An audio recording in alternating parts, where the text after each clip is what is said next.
Hello and welcome to Black Dragon Gaming. This is episode 3 of Cat Plays Tyranny. Or actually, yes, it is episode 3. Awesome. I remembered. Okay, yes, last episode we did a lot of conversation stuff, and it did run a little bit long, and I apologize for recording a 50-minute episode on you.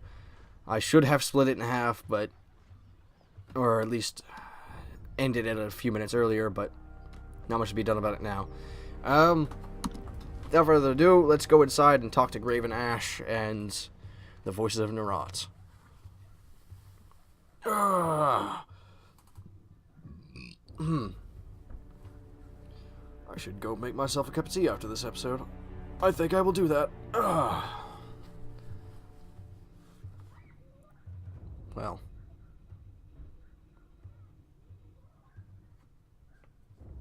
Come on. There we go.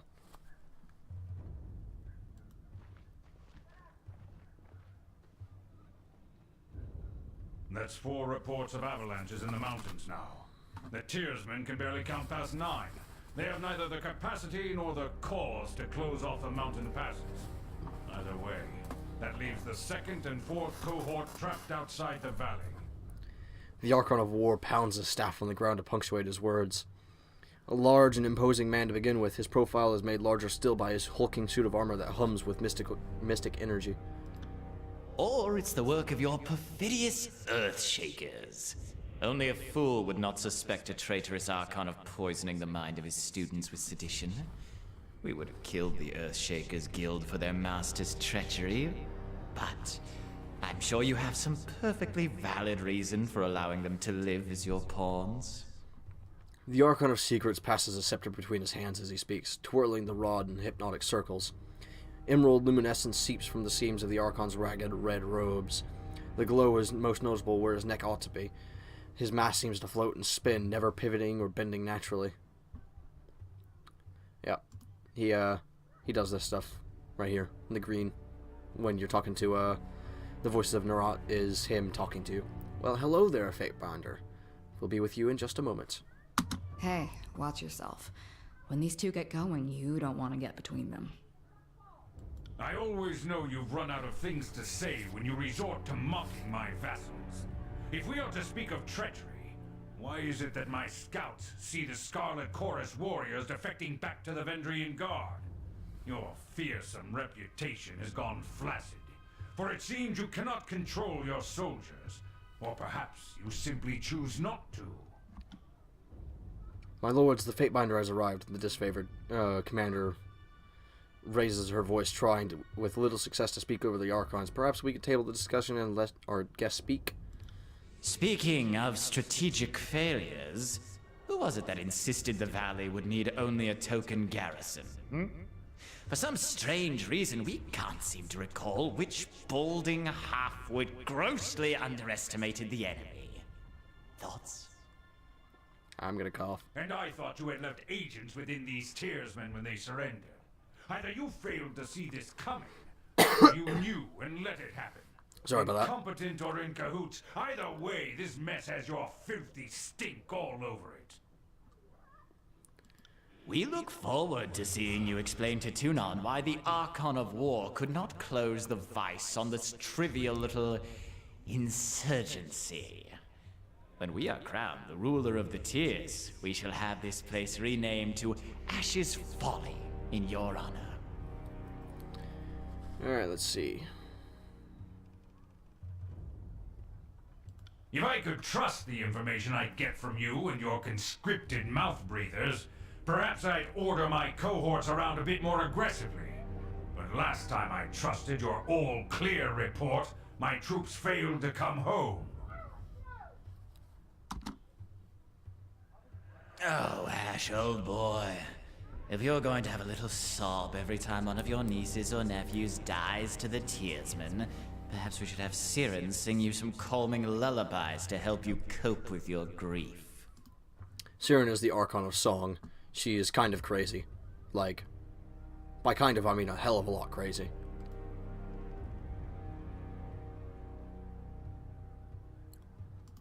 Take care that you don't learn too much, Fatebinder. An excess of knowledge, of curiosity even, can earn unwanted attention.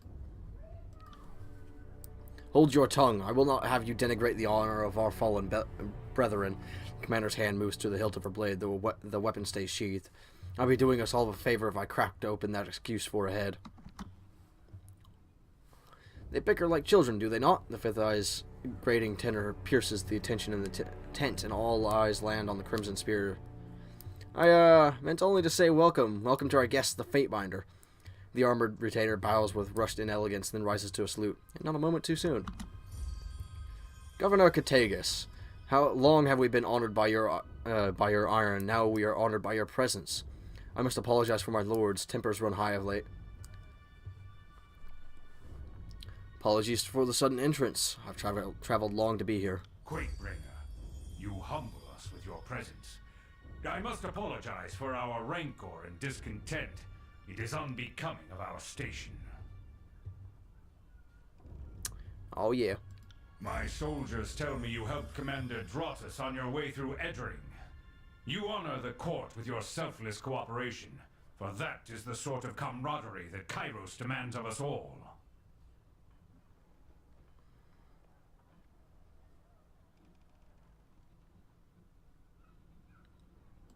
Modesty is your prerogative, but know that cooperation and goodwill have been rarities of late. You do your Lord Tunon a great honor by aiding your cousins in the disfavored. Oh, don't mind us while you trade your gushing praise. We're sure the Fatebinder has come because our company lacks in small talk.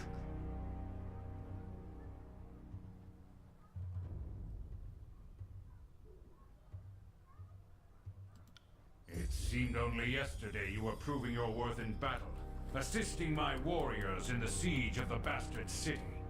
Now Kairos has chosen you for a second time to proclaim an edict. Tell us, good Fatebinder, what sort of punishment does the Overlord have in store for the Oathbreakers? Let's see.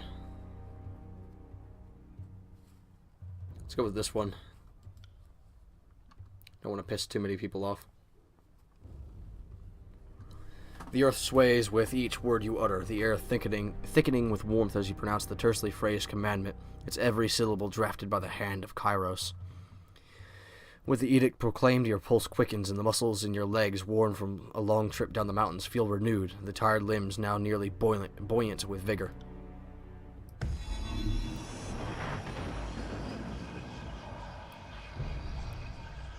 The Overlord means to compel us into action. No doubt the avalanches in the mountains are part of this ultimatum. We must conquer the Oathbreakers or die in failure. There is no room for error, and no other way out of this valley alive. We'll need to advance across the Mittani. We lose everything if we stand still. And we move to backup Plan Green. The Earthshakers didn't make it over the mountain in time. So we do this the hard way. Over the walls instead of through. So you found your backbone at last! Oh, we were worried past humiliations would make you soft, timid. That was a record for you, right? The baker's dozen lost in one sortie. If you had waited for the chorus reinforcements, maybe we'd have eyes and ears on the matter.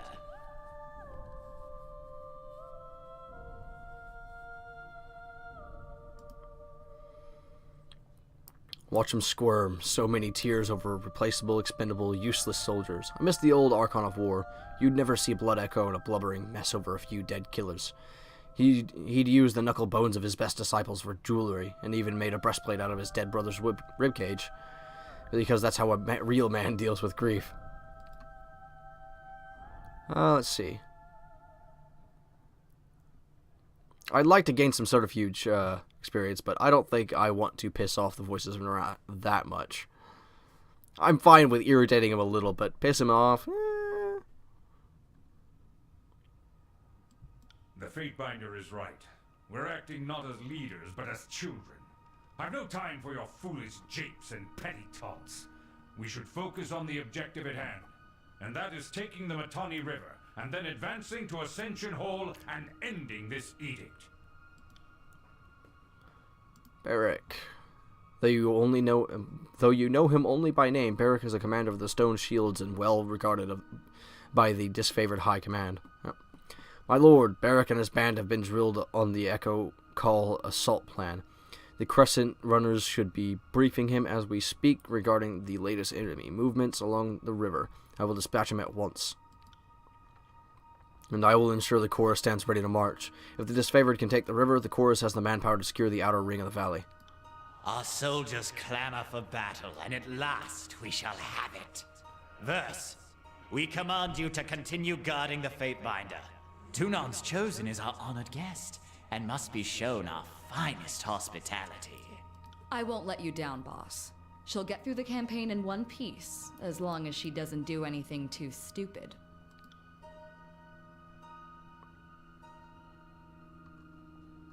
Not ignoring you, though.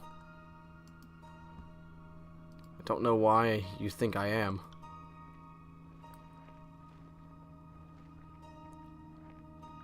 Finally, the fool and his puppet are gone. Perhaps now I can hear myself think. Rarely do I question Kairos' judgment, but I will never understand why the voices of Narot is given such authority. I shudder to think what will become of us all should Tunon favor him in the end.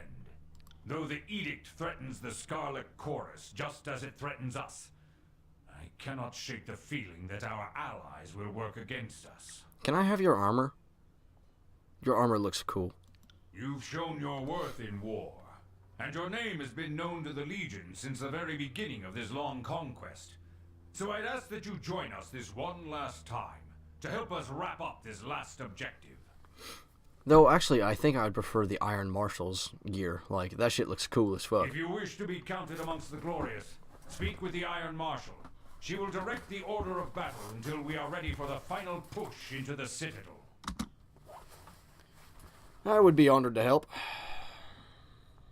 Let's see, I'm short a few scouts, short a few soldiers, and short a few everything. I'm sure my brethren would be grateful for the assistance of a skilled outsider. Yeah, let's do it. I'll be in the training grounds, readying the soldiers. Find me there when you are ready. And though I'm loath to mention it, the chorus can likely use your assistance. They certainly won't secure the outer valley on their own. Fifth Eye will be somewhere in that rat's nest they call a camp due east. Seek him out if you must. Alright, let's see. Yeah, that first tip was just telling you that you've got 8 days, otherwise game over. Can't do that. Shit. Quiet down! Anything else? Okay. Well, let's talk to you. The Archon of War lets out a long sigh as he surveys the maps and models displayed about his desk. He glances over his shoulder, making brief eye contact with you, furrows his brow, and turns back to his contemplation. When I heard the Quakebringer was Tunon's Chosen, I had a sneaking suspicion it was to pass another execution. I've grown very tired of being right. May we speak a moment? Do not have much patience left for words, but I will not turn away an honored friend. You have been our trusted ally in the court since the early days of the conquest. The least I can do is spare you a moment of my time. It's on your mind. Your regiment here in Vandurin's Well is small, even by disfavored standards. This conquest has spread us thin. Every league we conquered must be held. I issued the call to assembly, but most of the cohorts remain trapped across the mountains. No bother, it won't be the first time I've had to do much with so little. I need to know why conquering a few lowly tiersmen is so impossible a task. The Archon lets out a long sigh, glaring at you with a furrowed brow. It's not for lack of trying. Earlier in the year, when the chorus were still gathering into the valley, I launched a raiding party head straight into the Citadel. They never made it past the Mittani River. With no disfavored survivors and no chorus scouts with eyes on the situation, I know very little of what occurred, only that they died quickly. That left me short-handed and in need of more troops, and they've been slowly trickling in from everywhere, and I guess I've been guilty of waiting for my numbers to be overwhelming instead of merely enough. What became of the warriors you left to garrison this region years ago? I, too, have questions about that. The Archon inhales sharply, his posture becoming defensive. His cold, blue eyes stare at you with an unblinking intensity. I have reason to believe that when the garrison was taken, the disfavored were slain not by the Oathbreakers, though I know it in my bones. Though I know it in my bones, I cannot prove the voices of Narat is at fault.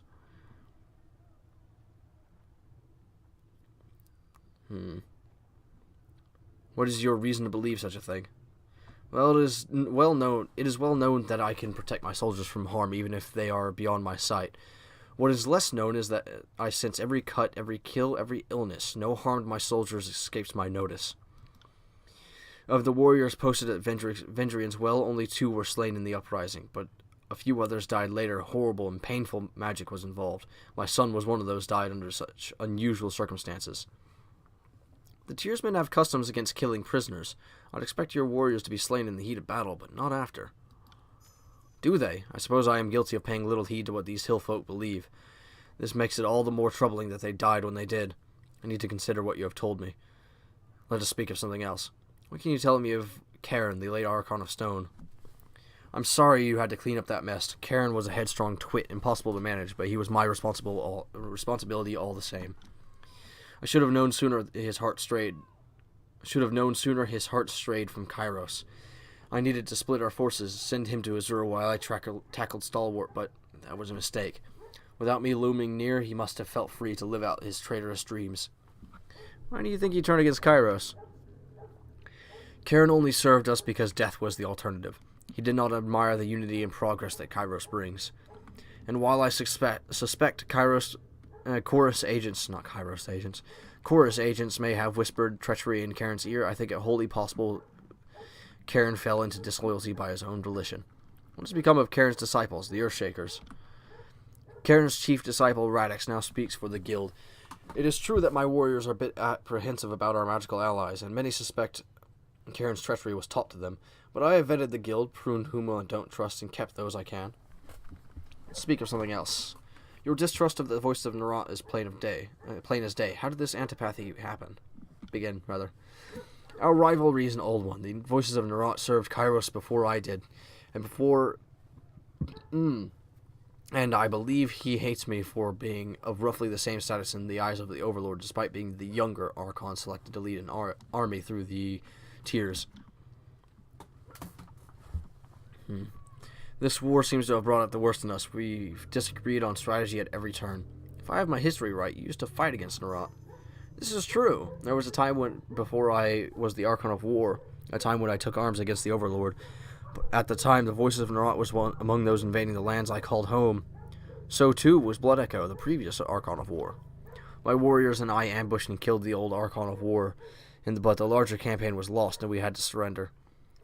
When Kairos awarded me the honor of being the next Archon of War, the voices of Narat wanted me for his slave pens, or some equally terrible fate. So yes, he and I have a long history, and that's all I wish to speak of it. That's all. For the glory of Kairos. Okay, what's going on in here? Oh, you don't have enough subterfuge either. Shit. Okay, well, let's get out of here then. If I remember correctly, there is a new quest out here that we couldn't have gotten beforehand, as well as a new companion. So unfortunately, we're going to be doing a lot of talking again.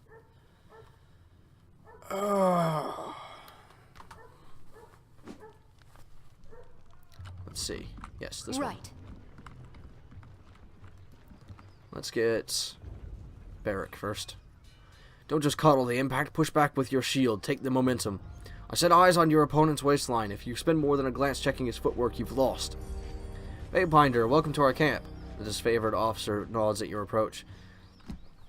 A shame you are here to solve yet another disagreement between what should be allies, though I trust you will once again judge in favor of the hardest working and most courageous. Got two favor.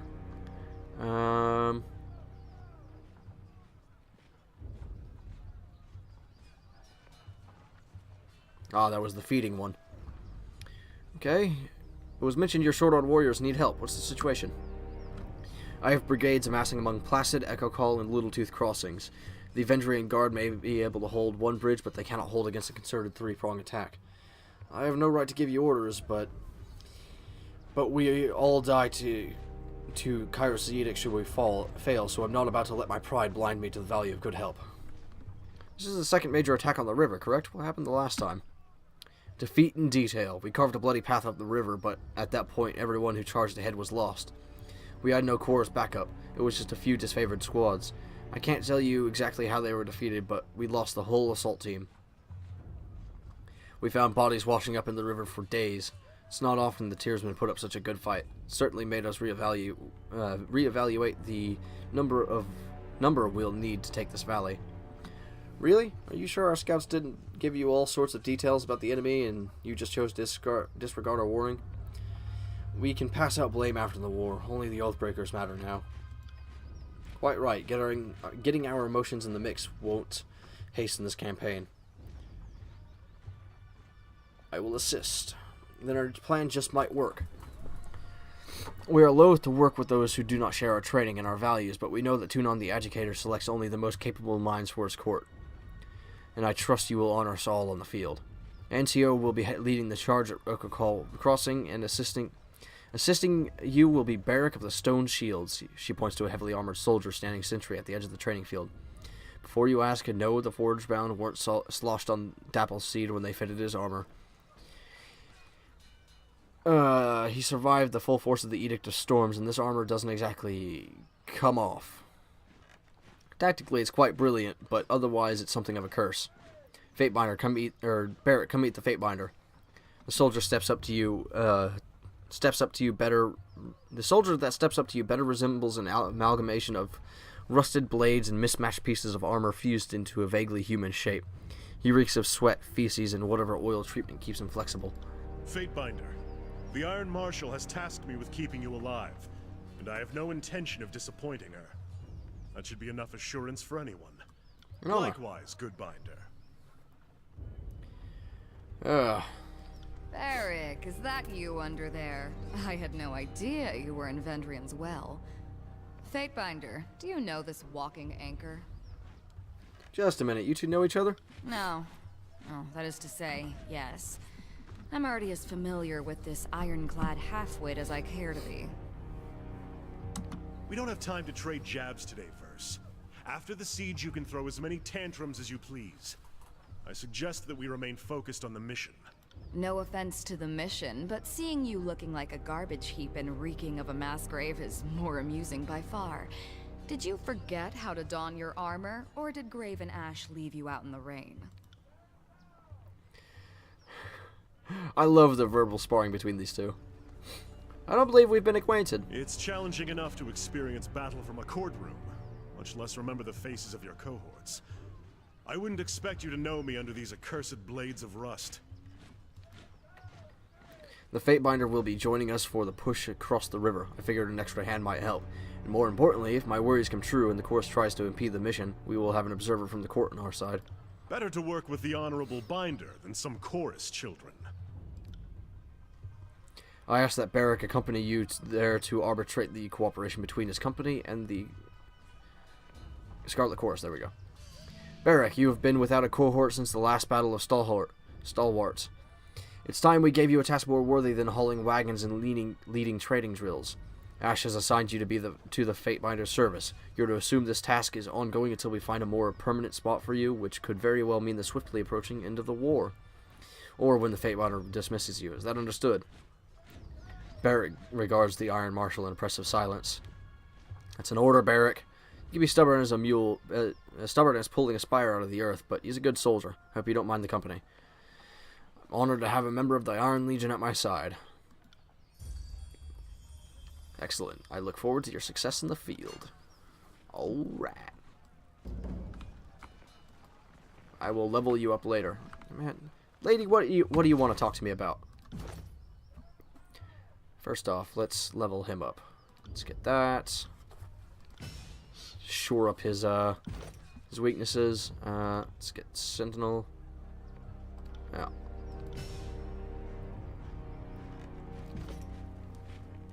What do you want to talk about? How did you do that? Do what? Back in the Archon's war tent, you cast an edict as casually as reading a supply shipment. How did you do that? Well, I've done it before. I don't know why I didn't realize it earlier. You proclaimed the Edict of Stone in Azure. You blighted the entire realm, all to destroy the rebellious Archon. I can't believe that was you. That was me, alright.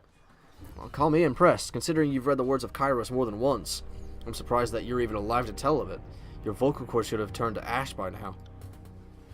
Not trying to make you feel uncomfortable, it's just worth recognizing that what you've done. Not only are you Tunon's Fatebinder, you're the mouthpiece of the Overlord. Gives me plenty of reason to stick around. You're going places, and I want to see where they lead. Fair enough. Let's go. Alright, let's see. Do we have enough subterfuge now? We do not. If I remember correctly, this guy's a merchant. Hail to you, guardian of the law. If you have a few excess rings weighing you down, best unburden yourself before battle. How did you come to work with the disfavored? Yeah. You know that if the disfavored suffer a merchant in their camp, that man must be selling only the finest provisions and armaments. Take a look, see what something interests you. Hard work and good suppliers. When Tunon's men came to my village, all the merchants were giving different lists of what they were or weren't permitted to trade. In Kairos' wisdom, my record must have been a good one, because I was given the right to trade in all manner of goods, most importantly, arms. Not a lot of merchants can legally sell weapons. It was like that even before Kairos. Let's see if we can find something you like. Let's see. Already got that. Don't need it. Do I have any loot to get rid of? Yes, I do. Awesome. Yeah. Let's get out of here. Nope. Shit. That's not what I meant to do. Alright. Let's accept a quest, shall we? Fatebinder Katagus, am I right? I'm Sevius, commander of the third generation disfavored. Specifically, I'm Sevius the Younger. Some folks can't keep track. The rank says commander, but lately I'm just organizing patrols and trying to stay out of the way. You should talk to Iron Marshal if you've something official that needs discussing. What is it you need? I overheard you asking that Earthshaker where the reinforcements have gone. Is there a problem? I'm afraid so. Radix, the head of the Earthshakers, was supposed to arrive with a group of his most competent spellslingers to help break the stalemate. I don't know what's holding up their arrival, and that worries me. If you were at all inclined to lend a hand, we could use some arcane support on our side. I could lend a hand, sure. Could you?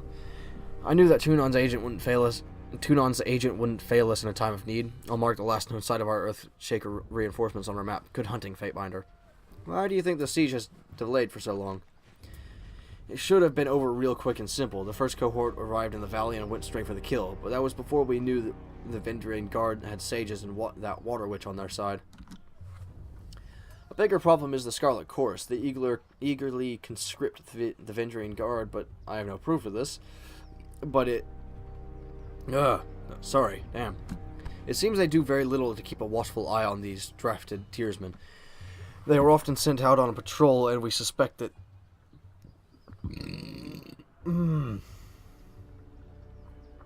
Apologies again. I don't know what the hell is up with me today. Anyway, they are often sent out on patrol, and we suspect that they use that opportunity to escape back to the Vendrian Guard. Every chorus conscript has a choice: life under Kairos or death under the army's boots. By all means, feel free to cut down those who choose the latter. We won't be offended. Just so we don't mistake each other, I know that what I'm saying carries an implication of treachery. I'm not making a formal accusation before Tunon's agent. I'm just voicing my gut opinion on the matter. Two armies haven't worked well in years. What do you think that is? Come on, Binder. Seems like asking why beasts stink. The disfavored are only too eager to deliver Kairos' peace to the tiers, while the Scarlet Chorus bring only mayhem in their wake. You can tell me the Voices of Nara has a plan, and I'll take your word for it, but the Chorus sure seem to blunder around, and never moving with a purpose as we do. I wonder if we've been fighting the same war, soldier. I've seen Ash yank his precious soldiers away from more battles than he's won. If you want to call that progress, be my guest. Unless we find a way to work as one, I fear that the Scarlet Chorus will step in front of Grave and Ash's strategies at every turn. As far as I'm concerned, it seems like the Voices of Nara is here to amuse himself, while the rest of us are here to do our job. Tell me about yourself. Not much to tell. My father was Sevius the Elder. His father was Sevius the first of his name. Lead drill master of Ash's first Iron Guard, back when they were still the Bronze Guard. I was born in the Legion, and with any hope, I'll die in the Legion. The rest you will hopefully hear about when the storytellers immortalize me. He was in the Bronze Guard, so your family must have been with Ash since before he was with Kairos. Aye, you know your history. The blood goes back far. Or that far, not the memories, as I only knew my father. My grandfather was just a legend. One of Ash's best warriors before the disfavored were reforged in iron. I'm proud of my heritage, but I try not to brag. There are folks who love the Legion every bit as much as I do, but they lack the same pedigree. Speaking of your heritage, how is your family looking these days, Barrick? Are they still the pride of the North, or have they debased themselves in some unspeakable manner? Speak not of my family verse, or of our honor. You have no right. Don't I? Very well. Go about your ignorant way, you dumb ironclad. I'll say no more.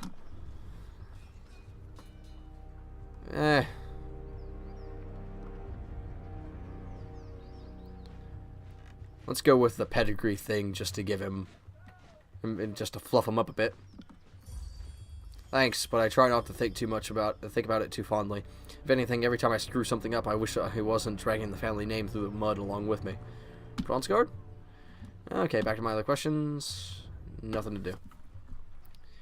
I'll read that out now, actually. Bronze Guard.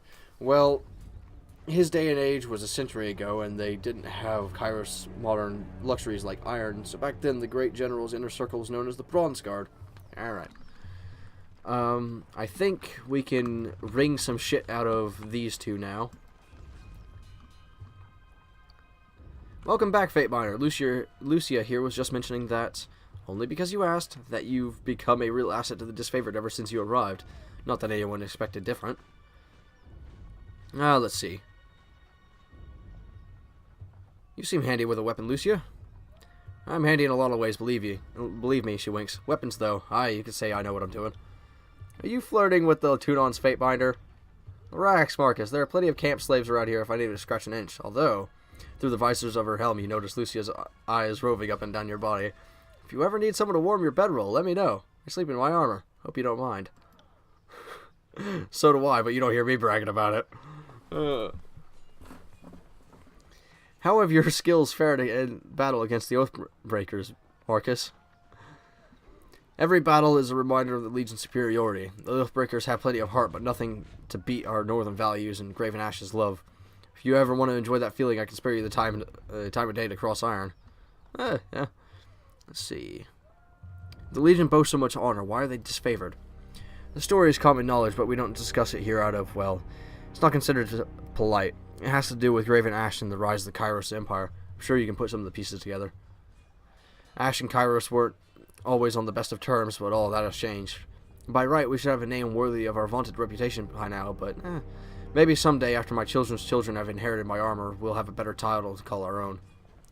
Fair enough. I think that's it. Yeah, that's it. As far as I know, that's all we have. Let's 39. Come on, get back up there. Faster, damn it. 32. No can do. Balls. Alright. Well, we'll have to come back later after we figure out some more stuff about Subterfuge. In the meantime, let's talk to Barrick for a bit. I think his... You look like you need to talk. I think his discussions are a little bit shorter than Verse's, so... What can I do for you? I'd like to know more about you. I'm the line your enemies cannot cross. All other details are meaningless, but I suspect you have some thirst for details, so ask away. Did you seek the trade of war, or did it find you? Both, I suppose. I knew fighting was in my blood, and the disfavored offered me a chance to use my skills to bring peace. Otherwise, I'd have wound up as a brigand or an enforcer to a crooked merchant. You think Ash and his Legion bring peace? That's cute, but it doesn't hold water from where I'm standing, big guy. I've seen them spill as much blood as any chorus gang. You've clearly been too busy sacking villages and stealing crops to notice how a proper army conducts a war. Yes, we sow order, not discord.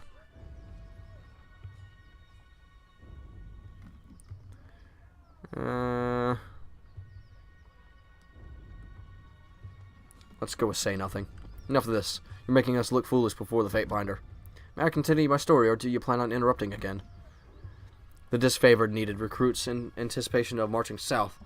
They offered to care for my mother and brother as long as I stayed with the Legion, which is a better guarantee than you'll find anywhere else. I was an elite fighter as far as most were concerned, though still green by disfavored standards. Luckily for everyone, my skills improved under the Iron Marshal's rigorous training. Tell me about your name. Barrack is a shortening of my northern surname, which has been passed down through the generations since Graven Ash assembled his army. I go by it because I wear it with pride. The proper form is Barraconan. Beyond its age and association with the General's Legion, the name of Barraconan has no great titles or associations. I hold no claim to a great house or legacy save for the disfavored. They are all the kin I need. It's a story with your armor. It is a symbol of Kairos' will, one that I am not likely to forget. I found this armor. Perhaps it would be better to say that it found me during the Edict of Storms. What happened during the Edict of Storms? When we heard that Kairos would proclaim the edict, we rushed into the field to battle the forces of Stalwart. I was shoulder to shoulder with some of the Legion's most decorated veterans, and my pride blinded me to the danger. Our march was a hasty one. A cohort of disfavored soldiers vanished in the second year of the war. Among them, the daughter of Graven Ash. After a long silence, we learned that she was held in the fortress of Sentinel Stand. Go on.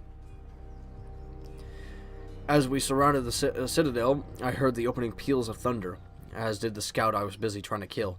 Then the winds hit like an avalanche. Many of us begged Kairos for deliverance. What else were we to do? The winds knocked the legs out of our offensive out from under us. All the decorated soldiers I brought to the battle were swept up and dashed to pieces. Their armor and bodies mixing with the dirt of a tornado that spun in maddening revolutions.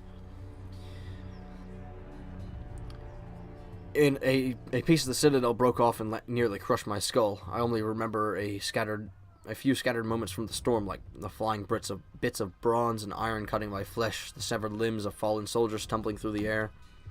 Eventually, I woke up, thinking myself trapped under rubble. When I rose and felt like I was buckling under my own weight, that's when I realized I was stuck, right and truly stuck, inside this heap of scrap. Dapendash's daughter of this edict hit.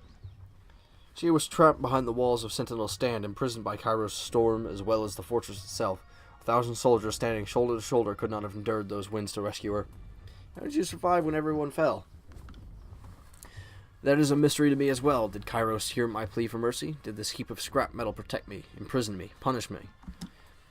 I don't have enough fingers or toes to count the possible reasons, so I try not to dwell on them. You genuinely stuck in there. Haven't tried to take it off. I've made attempts in the past. Even had one of the beast haulers pull on the helmet while another pulled on my boots. The men in the phalanx have taken great pleasure in trying to find ways to liberate me. In time, I grew weary of the struggle. Sometimes I fear that removing the armor would be to question Kairos' judgment and risk a more odious curse. Looks like this is a pretty solid protection. That would be an understatement. If only it protected me from foolish questions. Fuck you, dick. Do you handle your own repairs? I try to keep the surface oiled to slow the spreading of rust, and I bend the plates from time to time to... But repairs? Maintenance? No. If you have any ideas of how to better maintain this situation, I'm open to discussing them. Back to my questions. As with all disfavored, I assume you grew up in the Northern Empire? That's right. I grew up in Battle's Rest, then trained at Fort Resolution before they marched me out to support the second cohort. I hope to spend my rusting years in Fretton Shores, unless, of course, I die in glorious battle, which would be preferable. My mother is good with the soil, my father with rings. He spends much of his time away on one merchant's errand or another. Still, I'm lucky to say they're both alive. Speak of something else, then. Tell me about the disfavored. Oh, this is actually quite long. Let's pick this up in the next episode at some point. Yeah. Let's, yeah. Well, 40 minutes has come and gone, and, thank you for tuning in and listening to me thus far. I know my voice can be somewhat irritating, and I apologize. Well, I don't know if it's irritating to you, but when I listen back on the recording, what you hear is not what I hear when I'm speaking, basically. And I would wager that it's the same for everyone. There's a voice in your head, and then there's a voice on the tape, and the latter is not something you enjoy hearing. But regardless, thank you for tuning in. My name is Take Zero, and I will see you next time.